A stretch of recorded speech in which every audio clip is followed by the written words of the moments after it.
Hey, what's up, everybody? It's your boy, Mr. 5050, back with another episode of Flawless Fatherhood. Hey, thanks for checking out the video.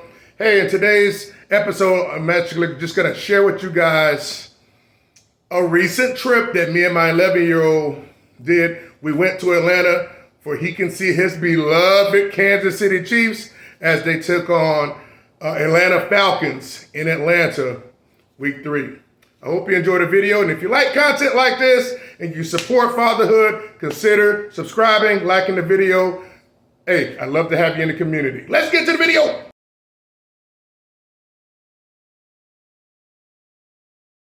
Okay, I'm very excited to share this video with you guys and to share these intimate moments that I have within my fatherhood. I'm an open book, trust me. If you guys know me already as part of the community, you know I'm going to share some things that you've never heard from a father before. So the good, bad, and the ugly. So understand that's what you're going to get here within this platform here at Flawless Fatherhood. Again, so stick around to the end because I want to put a nice bow and tie this story and end it just right, okay? So make sure you stick along to the end. I appreciate it. Remember, like, comment, and subscribe. Listen, this community is more than just about sharing stories about fatherhood. It's about changing the narrative so we can have less fatherless homes in this country, in this world, actually. I believe that the lack of fathers being involved, when I say involved, I don't mean every other weekend or 4 to 6 times a month seeing your children. No, I'm talking about actively being involved. The child being with the children, with the father, with the child being with the father is equal time as the mother if the relationship ends or the divorce ends. Listen, we've been programmed to make these mistakes as men, and the mother end up having the custody majority of the time. Guess what? If my knucklehead behind was able to secure my sons in a divorce, guess what? You can too. Your son can too. Your nephew can too. Trust me, this is about information and being able to share it. I'm not asking you, look, I'm not charging you guys nothing, okay? So understand that. That's the beauty of Flawless Fatherhood. I want to be able to let all good fathers, current and future, to be able to have the same results I did if the relationship ends. Let's get into it. So, all right, my 11-year-old son, let me tell you something. My oldest sons are 27 and 22. Again, that was a product of a marriage and got divorced in 2006. We were married for 10 years. So I was able to secure them through the divorce and even after. And their mom had visitation. There's nothing wrong with their mom. The mom's not on drugs. The mom's not strung out and all this type of stuff. Guess what? She actually has the same career I do. She's been doing it for over 20 years, just like I have been. So I know a lot of people are like, oh, she must be strung out on drugs or just do it. No, that's not even the case. Look, as men, we got to be able to use the same tools they do to allow them to make mistakes and not the father whenever you're going through divorce. Look, divorce isn't cute. I know a lot of people think, hey, let's just shake hands and you go your way and I go my way. That's not how divorce works. Divorces aren't amicable and stuff. It don't work that way. So anyway, let me now get off the beaten path. So my 11-year-old is a product of an unwed relationship, but I have him equal time as the mom. Week on, week off, week on, week off, week to week. And we work together. Did we have issues and stuff when we were going through our breakup? Yes. Through our court stuff? Yes. But once you get past all that BS and you just pouring energy into your child, the mother pouring into your child, the father pouring into your child, guess what? My son, 11-year-old son, only sees me and his mother getting along, cracking jokes, that type of stuff via text message through him or whatnot. He don't see us. For one thing, we ain't got nothing to argue about. I ain't her problem. She ain't mine. So once let's say time heals all wounds, and it really does. But people got to grow up and actually position themselves to where the mother don't have the kids over the father. That's when anybody has some type of authority over someone, they're likely to misuse it. Don't get me going. Don't get me talking about all that. So here we go. I didn't tell my youngest son, because he's a Kansas City Chief head. And I'm going to show you how much a Kansas City Chief head he is. He's been with them for years already. He's got to see them win Super Bowls and stuff. But yeah, he's a Chief head. Patrick Mahomes, fat head on the wall. Lamar Jackson, Moore, Patrick Mahomes, old Tyreek Hill, Patrick Mahomes there, Derrick Henry when he's with the Titans, Chief stuff, Josh Allen. Look, let me tell you, he's got a nice decked out room, let me tell you. Yeah, I told you, he's a Chief here. I guess some of the calls of it because I bought the crap, right? But, he didn't know we were going to go. Last season, I took him to his first Kansas City Chief game at Jacksonville Jaguars. I live here in Florida. And he was ecstatic. He was geeked up on the way there. He was more geeked up on the way back. Of course, they beat the Jaguars. And he was on cloud nine. So he was like, hey, Dad, when the next time we going to go? Just me and him slid up the road, And he, just like this time. And me and him, he was like, when the next time we going to go to? Like, dang, son, we must halfway back home yet. So I say, I'll check it out next year and see what the schedule's like. But when I checked the schedule, Kansas City, when the schedule came out, when the teams came out, who they're going to play like in April or something, they didn't have no Florida teams on there. So I say, son, Kansas City's not going to be playing any Florida teams this year. So he's kind of all somber and stuff like that. I said, man, you got plenty of time, relax, man. But you're still young. So come to find out, I don't know, it's probably about, like 2 months ago maybe, I looked at the schedule and I was like, oh crap, because I was thinking about going to Atlanta because I got family in Atlanta. Now look, I said, what are they playing, coming up? And I looked and I said, they're playing freaking the Chiefs next month. Long story short, I ended up getting some Chiefs ticket. Never told him about it. And so I was like, you know what? Bought 2 tickets. And I'm like, he's going to freaking love this, right? So we went up there. I got him. It was on my week on the weekend that I had him, because me and his mom do like a Wednesday to Wednesday timeshare, like after school pickup. Then I'll pick him up the next day, whatever, this and that. So he didn't know. So this is during the time I actually had him during this particular weekend. But it really didn't matter either because me and his mom have him equal time and we work together. It's times she need him for a particular day on the weekend, she'll ask me and I'll concur. When I needed him, just like I've had before, like she's had before, and guess what? I'll make provisions for that to happen if I don't have anything going for him. I'm trying to tell you, when one person doesn't have the advantage over the child, the 2 parents work together easy as all outside. So we actually went, I got my little notes right here. Okay. So we were heading up. We got up like 8 o'clock that morning and we're going to travel up to Atlanta. We got there around about 3:30. But before we got there, because I had the hotel and everything, before we got there, man, let me tell y'all something. Before we got there, we driving up the road, he on his game, we talking or whatever back and forth. I'm kind of like, got to hit my neck a little bit. I'm like, man, I ain't young as I used to be. I can't be sitting behind that road like that and looking at that road and looking at them trees. I started drifting. I'm like, man. So my brother ended up calling me. And so I had him on Bluetooth and stuff, and we were talking. So I'm engaged in conversation. So I'm like, all right, I'm good. All right. We were on the phone for like 2 hours, right? Well, 1 hour and a half or so. Next thing I know, as soon as we hung up, got off the phone with him, son sleep in the passenger side, and I heard do. And I'm like, oh, I'm kind of like panicking real quick. Next thing you know, I'm thinking starter, alternator, like, no. And I looked at the instruments up, and guess what I saw? 0 miles. I done ran all the gas out the tank. And I'm like, oh. So in this little 2-second period, I feel like I'm like going crazy because I'm like, oh, is this something that's bad that's wrong with the car? To kind of like relieve that it's only gas. You know what I'm saying? So it was like straight depression and worry to, oh, thank goodness. But thank goodness for us that we had just passed the overpass. And I say just passed the overpass, I mean just passed it. Where whenever the vehicle ran out of gas and I got to the side, when I got to the side, the ramp was still coming down. So we hadn't even passed the ramp yet, So I went into the grass or whatever right there, and so I was looking at me like, I say, someone ran out of gas. And he was like, I said, but luckily the ramp right there, so we got to go back, and buy gas, get some gas. I said, come on, let's get out, So we went to walking out. We went and walked out, and I just got to tell you about this. So we went and walked up, walking up the ramp, right? Parked, secured the vehicle, and walked up the ramp. We were halfway up the ramp, walking up, from where they come down there. And this one truck pulled over. And I'm like, what the heck is it? Before I really got to thinking about it, I'm like, you got to be kidding me. He said, hey, what's going on? I said, not much, man. We just ran out of gas over there. He's like, oh, right over there? Oh, that's your vehicle right there? Because he can still see it. I said, yeah. He's like, oh, well, hop on in, man. I got you. You know what I'm saying? I'll put some gas in your vehicle for you. It was a record truck.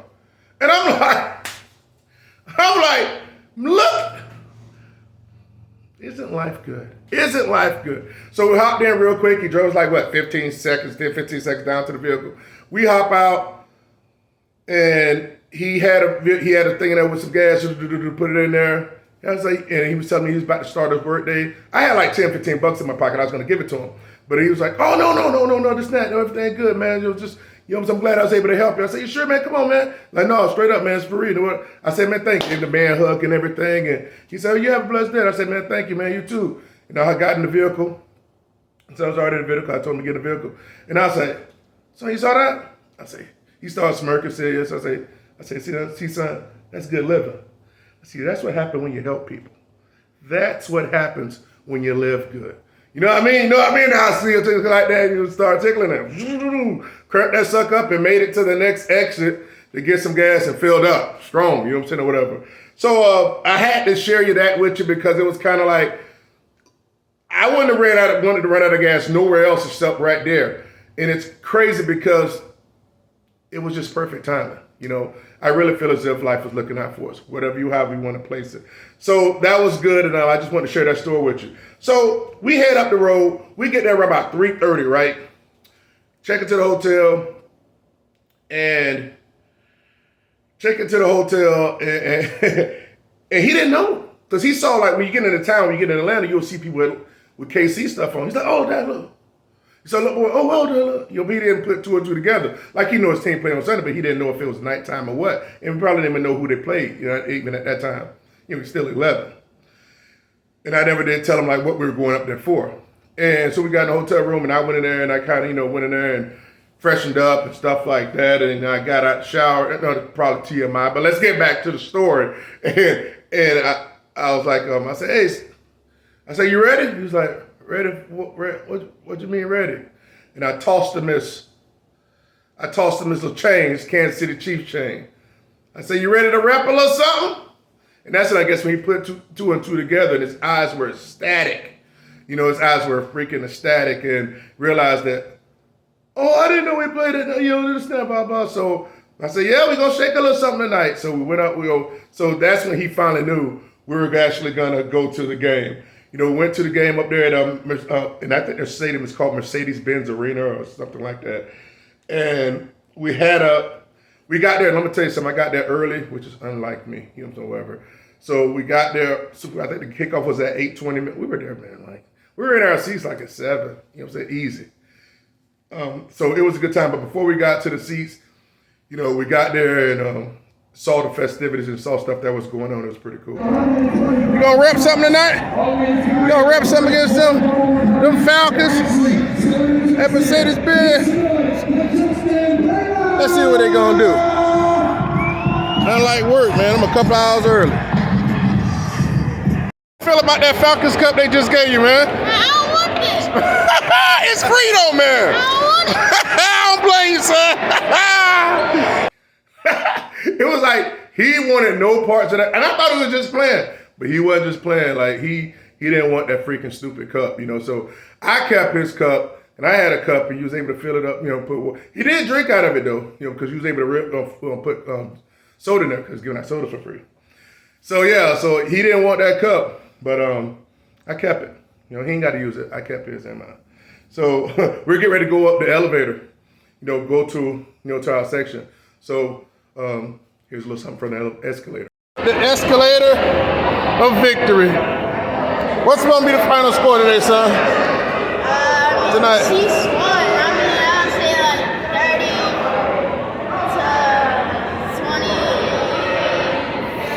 30 to 24. 30 to 24 Chiefs? All right. What you got? Okay, let's see. All right. Wear it proud.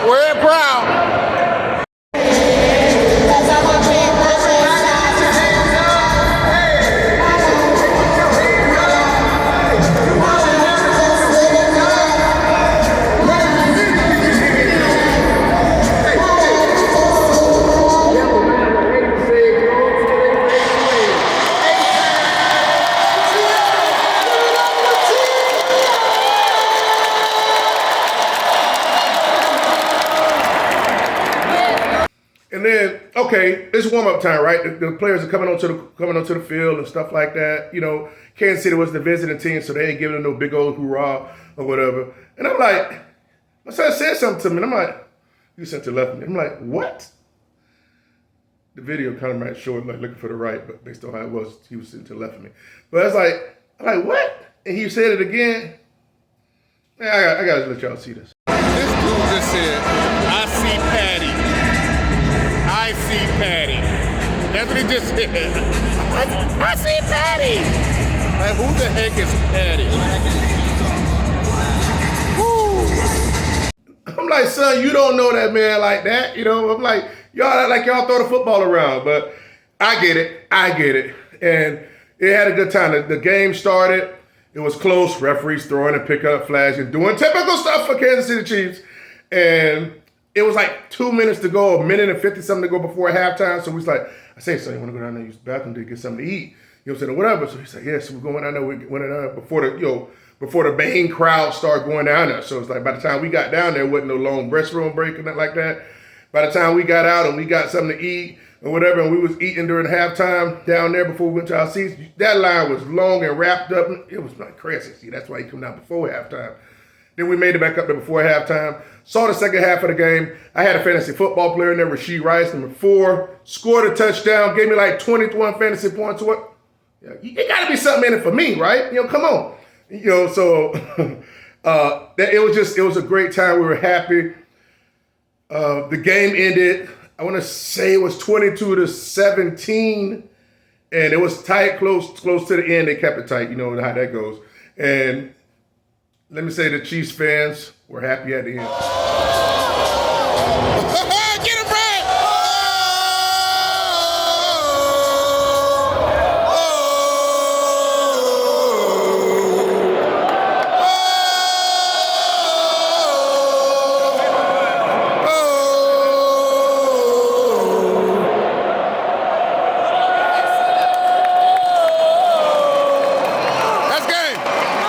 Yeah, so look, by the time we got out of there, the game was over.